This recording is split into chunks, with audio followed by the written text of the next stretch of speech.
Hi! So today we're talking about a book called The Mindset, The New Psychology of Success, and it's by Carol Dweck.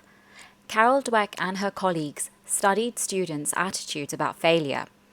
They noticed that some students would get devastated by the smallest of setbacks, while others were able to rebound back. After studying the behavior of thousands of children, Dr. Dweck coined the terms fixed mindset and growth mindset to describe the underlying beliefs people have about learning and intelligence. As she describes it, my work bridges developmental psychology, social psychology, and personality psychology and examines the self-conceptions or mindsets people use to structure the self and guide their behavior. My research looks at the origins of these mindsets, their role in motivation and self-regulation, and their impact on achievement and interpersonal processes. She goes on to explain that people with a growth mindset attribute success to learning. These individuals are not terrified of failure because it only signals the need to pay attention, invest effort, apply time to practice, and master the new learning opportunity. They are confident that after such effort, they will be able to learn the new skill or acquire the knowledge, and therefore be able to improve their performance. On the other hand, you have people with a fixed mindset who tend to be interested only in feedback on their success in activities to the degree that it serves to evaluate their underlying ability. They're not using the feedback to learn, since they do not believe that their success depends on their effort to learn.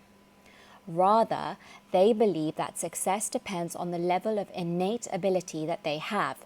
Therefore, they dread failure because it suggests constraints or limits that they will not be able to overcome. So how do we apply these concepts to our day-to-day life? Recent advances in neuroscience have shown us that the brain is far more malleable than we ever knew. Research on brain plasticity has shown how connectivity between neurons can change with experience.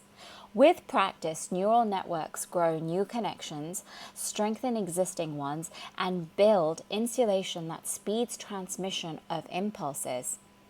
These neuroscientific discoveries have shown us that we can increase our neural growth by the actions we take, such as using good strategies, asking questions, and practicing. The feedback that teachers give their students can either encourage a child to choose a challenge and increase achievement, or look for an easy way out. For example, studies on different kinds of praise have shown that telling children that they are smart encourages a fixed mindset, whereas praising hard work and effort cultivates a growth mindset. Differences in mindset may affect broader issues as well, including how employers focus on hiring staff and in how politicians fund public education. Employers that hold a fixed mindset may focus more on investment in high-ability employees and correspondingly invest less in professional development and ongoing training. Politicians who believe that the learning of which children are capable is limited by fixed traits may resist calls to improve funding for public education, perhaps considering such additional funding an unnecessary investment to try to improve fixed abilities. It's very important for us to be aware of these mindsets and how they are influencing the things around us. Changing our beliefs can have a powerful impact. The growth mindset creates a powerful passion for learning.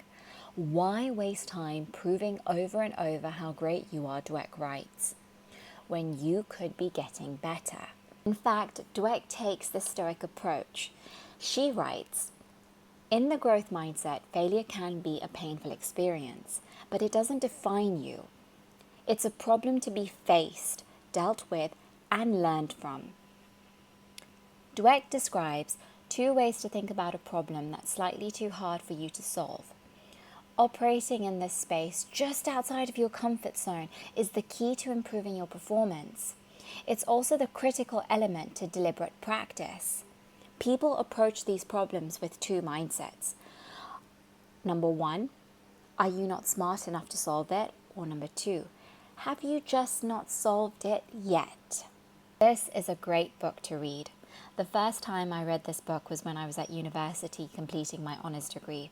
This was roughly around, I think, 2012.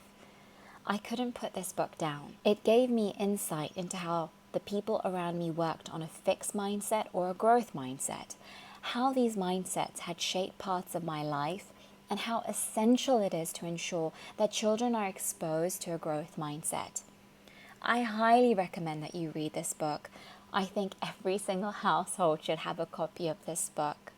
It's very well written, it's very descriptive, it gives practical applications on how you can change your mindset and fix things, and it also delves more into her research and how they came to these findings.